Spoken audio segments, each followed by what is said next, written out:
नमस्कार दोस्तों। किसी शहर में एक कुम्हार रहता था। नाम था उसका गणपत। मिट्टी के बर्तन बनाकर बेच आता। मगर इस काम से उसे जो आमदनी होती उससे उसकी पत्नी बिंदु खुश नहीं होती थी। सदा ही उसे ताने देती रहती। वह बड़ी बेसब्र औरत थी। उससे कहती कि तुम तो निकम्मे हो, बहुत कम रुपए कमाते हो, इससे हमारा गुजारा भी ढंग से नहीं हो पाता। यह काम छोड़कर कोई दूसरा काम अपना क्यों नहीं लेते? शायद दूसरा काम अपनाओगे तो हमें ज़्यादा पैसे मिल जाएं और हम ढंग से जी सकें। एक दिन बिंदु ने गणपत से खूब विनती की तो गणपत बोला, तुम ही बताओ कि मैं क्या करूं जिससे तुम पैसों में खेलती रहो। बिंदु बोली, ऐसा करो, तुम ज्योतिषी बन जाओ, इसमें बहुत पैसा है। कल मैं बाजार गई थी तो मुझे नारंग ज्योतिषी की पत्नी मिली। राम कसम, क्या ठाठ थे उसके, मैं तो हैरान रह गई। आगे पीछे दो दो नौकर, कपड़े ऐसे पहने थे कि मैं सपने में भी नहीं सोच सकती। उसने कपड़े की दुकान से 5,000 की साड़ी खरीदी और मुझे तो 5 रुपए की चप्पल भी नसीब नहीं होती। मेरी मानो तुम भी ज्योतिषी बन जाओ। गणपत बोला, अरे पगली, जानती भी हो ज्योतिषी का क्या मतलब होता है? इसका मुझे ऐ भी नहीं आता। मैं ज्योतिषी कैसे बन जाऊं? बिंदु बोली, अगर नारंग का बच्चा ज्योतिषी बन सकता है तो तुम क्यों नहीं बन सकते? बस मैंने कह दिया, कल से तुम चौक पर नहीं बैठोगे और शहर जाकर लोगों का भविष्य बताओगे। गणपत ने उसे बहुत समझाया मगर बिंदु अपनी ही जिद पर पक्की थी और अपनी जिद पर अड़ी रही। आखिर पति को अपनी पत्नी के सामने झुकना ही पड़ा, उसकी बात को मानना ही पड़ा। दूसरे दिन गणपत ने धोती कुर्ता पहना और सिर पर साफा रखा और बाजार जाकर एक दुकान के सामने बैठ गया।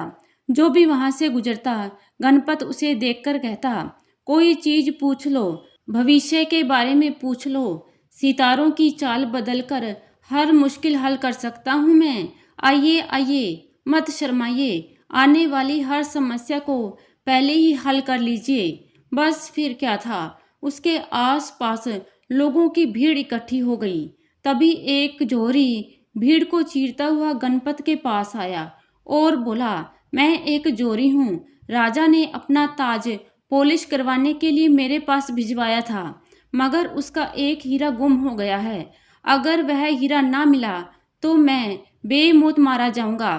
गणपत आकाश की तरफ देखकर बोला, तुम्हारे सितारे गर्दिश में चल रहे हैं, उसे सही दिशा में लाने के लिए 1 घंटा लगेगा। अब तो तुम जाओ और 1 घंटे के बाद आना। कहने को तो कुम्हार ने कह दिया मगर दिल ही दिल में बड़ा घबरा रहा था। उसने मन ही मन सोचा, मुझे हीरे के चोर का पता नहीं, उसका पता कैसे लगाऊंगा? मेरे तो देवताओं को भी मालूम नहीं कि चोर कौन है और हीरा कहाँ है। उसने एक ठंडी सांस भरी और माथे पर हाथ रखकर बोला, अरे बिंदु, तूने अपने घर वाले को यह कैसी मुसीबत में फंसा दिया। संयोग की बात है कि भीड़ में उस जोरी की पत्नी भी थी जो अपने पति के पीछे पीछे आई थी कि हीरे की तलाश में वह कहाँ और किससे क्या पूछने वाला है। अब सोने पर सुहागा यह हुआ कि जोरी की पत्नी का नाम भी बिंदु था। गणपत की बात सुनकर वह समझी कि इस ज्योतिषी को पता चल गया है कि हीरा मैंने चुराया है। वह थर थर कांपती हुई आगे बढ़ी और गणपत के सामने हाथ जोड़कर बोली, मुझे माफ कर दीजिए, मैं उस जोरी की पत्नी हूँ। मैंने हीरा चुराने की नीयत से नहीं लिया, मैं तो उसे देखना चाहती थी, पर अब समझ में नहीं आता कि कैसे उसे वापस करूं।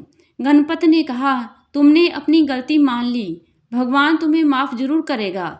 अब तुम जल्दी से घर जाओ और वह हीरा अपने पति की कमीज की जेब में डाल दो। 1 घंटे के बाद जोहरी गणपत के पास फिर आया तो गणपत बोला, मैंने तुम्हारे उल्टे सितारे सीधे कर दिए हैं, अब तुम घर जाओ, हीरा तुम्हारी कमीज की जेब में है। जोहरी भागा भागा घर पहुंचा और कमीज की जेब को टटोला तो हीरा जेब में ही मिल गया। वह खुशी से फूला नहीं समाया, तिजोरी से बहुत से रुपए निकाले और गणपत कुमार के पास पहुंचा।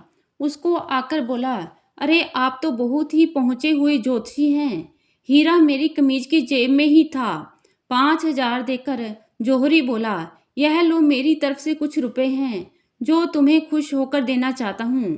कुम्हार ने घर आकर 5,000 अपनी पत्नी बिंदु को दिए और बोला, यह लो 5,000 रुपये, अब मुझे यह काम मत करवाना, आज तो बच गया, रोज रोज नहीं बचूंगा। बिंदु एक साथ इतने रुपए देखकर पागल सी हो गई। उसने गणपत की बात को सुना अनसुना किया और रुपयों को गिनने लगी। दूसरे दिन गणपत ने खाना खाया और मिट्टी लेकर चाक पर बैठ गया तो बिंदु बोली, यह क्या कर रहे हो? अब तुम कुम्हार नहीं, शहर के पहुंचे हुए ज्योतिषी हो। बाजार जाओ और लोगों को बेवकूफ बनाकर उनकी जेब खाली कराओ। ताकतवर की बात कमजोर को मजबूर वश माननी ही पड़ती है। गणपत ने फिर कपड़े बदले और बाजार जाकर एक बंद दुकान के सामने बैठ गया। आज भी उसके पास लोगों की भीड़ जमा हो गई। कोई कुछ पूछता तो कोई कुछ पूछता। गणपत उन्हें यूं ही जवाब देकर पैसे बटोर रहा था। शाम को घर वापस आया तो कमीज की दोनों जेबें रुपयों से भरी हुई थीं। अगले दिन बाजार जाने की तैयारी कर ही रहा था कि किसी ने बाहर से दरवाजा खटखटा दिया। बाहर जाकर देखा तो 2 सिपाही खड़े थे। उन्होंने कुम्हार को इज्जत से सलाम किया और कहा, आपको राजा साहब ने याद किया है, अभी इसी वक्त हमारे साथ चलो। गणपत राजा के पास डरते डरते पहुंचा। वह मन ही मन डर रहा था कि कहीं राजा को पता तो नहीं चल गया कि मैं असली ज्योतिषी नहीं हूँ, लोगों को बेवकूफ बनाकर पैसे बटोर रहा हूँ। गणपत ने हाथ जोड़कर राजा को सलाम किया और फिर सिर झुकाकर खड़ा हो गया। तब राजा ने कहा, 2 दिन पहले हमारे खजाने से 40 संदूक गायब हो गए हैं। पुलिस भी चोरों का पता लगाने में असफल रही है। हमने सुना है कि तुम बड़े पहुंचे हुए ज्योतिषी हो। अगर तुमने चोरों का पता लगा लिया तो हम तुम्हें मुंह मांगी रकम इनाम में देंगे। गणपत बोला, राजा साहब, यह किसी एक चोर का काम नहीं है, यह 40 चोरों का काम है। उनकी खोज करने में मुझे 40 दिन लगेंगे। राजा बोला, ठीक है, मैं तुम्हें 40 दिन देता हूँ, लेकिन तुमने अगर 40 दिन के बाद भी चोरों का पता नहीं लगाया तो तुम्हें फांसी पर लटका दिया जाएगा। गणपत गिरता पड़ता घर पहुंचा और बिंदु से बोला, जल्दी करो और बोरिया बिस्तर बांध कर यहाँ से निकलो। बिंदु ने पूछा, कहाँ चलें? गणपत ने कहा, तुम्हारी अम्मा के घर चलेंगे। बिंदु बोली, यह इतनी जल्दी बोरिया बिस्तर बांध कर जाने का कारण भी तो बताओ।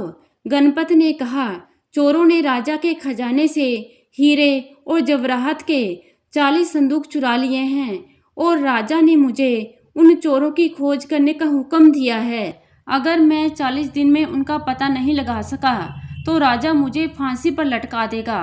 बिंदु बोली, हम कहीं नहीं जाएंगे, डरना नहीं है, 40 दिन बहुत होते हैं।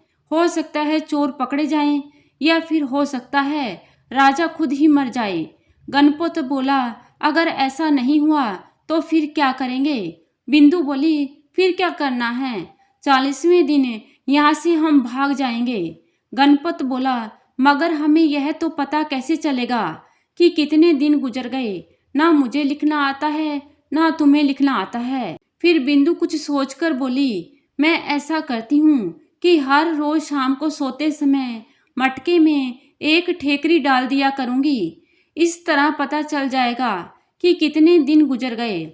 उधर जिन चोरों ने चोरी की थी उनका एक साथी महल में जासूसी का काम करता था और वह महल में साफ सफाई का काम भी करता था। उसने अपने सरदार को बताया कि राजा एक पहुंचे हुए ज्योतिषी को हमारी खोज करने के लिए कहा है। वह आदमी बड़ा ही बुद्धिमान है। उसने राजा को हमारी सही संख्या बता दी है। उसने राजा से वादा भी किया है कि वह 40 दिन के अंदर चोरों को पकड़वा देगा। सरदार बोला, अरे बेवकूफों, चोरों की संख्या तो कोई भी बता सकता है। जाहिर है 40 संदूक 40 आदमी ही उठाएंगे, मगर यह ज्योतिषी चालाक मालूम होता है। तुम ऐसा करो कि आज रात उसके घर जाओ और पता करो कि वह क्या करना चाहता है। शाम को चोर गणपत के घर पहुंचा तो उसने खिड़की से बात करने की आवाज़ सुनी तो फिर वह कान लगाकर सुनने की कोशिश करने लगा। उसी समय बिंदु ने घड़े में एक ठेकरी डाली तो गणपत जोर से बोला, एक तो गया। गणपत ने कहा था कि एक दिन और बीत गया, मगर बाहर खिड़की से कान लगाकर जो चोर यह बातें सुन रहा था उसकी तो सिट्टी गुम हो गई। वह भागा भागा अपने ठिकाने पर पहुंचा।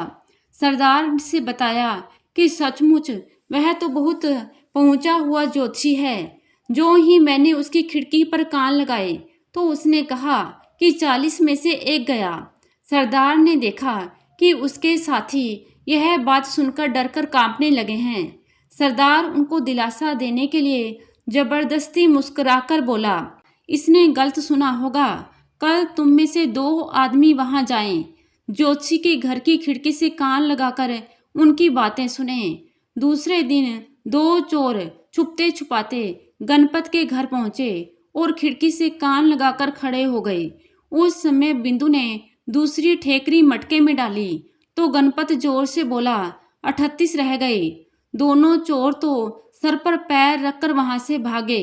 उन्होंने सरदार को बताया कि यह ज्योतिषी सच में ही सब कुछ जानता है। हमारे वहां पहुंचते ही उसे पता चल गया कि हम 2 हैं। सरदार ने गुस्से से पैर पटके और गुस्से से चिल्लाकर बोला, तुम दोनों भी बुद्धू हो। कल 3 आदमी जाएं और ध्यान से उनकी बातें सुने। तीसरे दिन 3 चोर गणपत के घर पहुंचे। चौथे दिन 4, 5वें दिन 5 और 39वें दिन तक यह सिलसिला चलता रहा। बिंदु घड़े में ठेकरी डालती रही और गणपत जोर से ठेकरी की संख्या बताता तो चोर समझते कि यह उनकी संख्या बता रहा है। इससे वे डरकर भाग जाते। 40वें दिन सरदार अपने साथियों के साथ स्वयं कुम्हार के घर पहुंचा और खिड़की से कान लगाकर खड़ा हो गया। उसी समय बिंदु ने घड़े में आखिरी ठेकरी डाली। गणपत जोर से बोला, 40 पूरे हो गए। बिंदु जल्दी से रस्सियां लाओ। गणपत ने रस्सियां सामान बांधने को मंगवाई थी। बिंदु रस्सियां लाने के लिए उठ ही रही थी कि दरवाजे पर जोर जोर से दस्तक हुई। गणपत ने दरवाजा खोला। इतने लोगों को एक साथ देखकर वह डर गया। वह समझा कि राजा ने उसे पकड़ने के लिए फौज भेजी है। वह कुछ बोलने ही वाला था कि चोरों का सरदार उसके कदमों में गिर पड़ा और गिड़गिड़ाकर बोला, शाही खजाने से चोरी हमने की थी। राजा को यह बात मत बताना, क्योंकि राजा हमें कोलों में पिलवा देगा। हम आपके घर को सोने चांदी से भर देंगे। गणपत गुस्से से बोला, मानो तुमने सोचा होगा कि तुम्हारी इस चोरी का किसी को पता नहीं चलेगा। अरे हमसे दुनिया का कोई भेद नहीं छुपा है। तुम्हारी भलाई इसी में है कि चोरी का सारा खजाना राजा को वापस कर दो। सरदार ने कहा, हम राजा के पास जाएंगे तो वह हमें कैद खाने में डाल देगा, बल्कि हो सकता है हमें फांसी पर भी लटका दे। फिर कुम्हार बोला, तो फिर तुम ऐसा करो, रात में महल और बगीचे के बीच वाली दीवार के पास सभी संदूकों को मिट्टी में दबाओ और वादा करो कि आज के बाद चोरी नहीं करोगे। मैं राजा को कुछ नहीं बताऊंगा। ऐसा ही होगा। सरदार इतना कहकर वहां से अपने साथियों के साथ चला गया। दूसरे दिन राजा ने सिपाही कुमार के पास भेजे। उसे घोड़े पर बिठाकर महल में लाया गया। राजा ने गणपत से पूछा, क्या तुमने चोरों का पता लगा लिया? और शायद हमारे खजाने का भी पता लगा ही लिया होगा।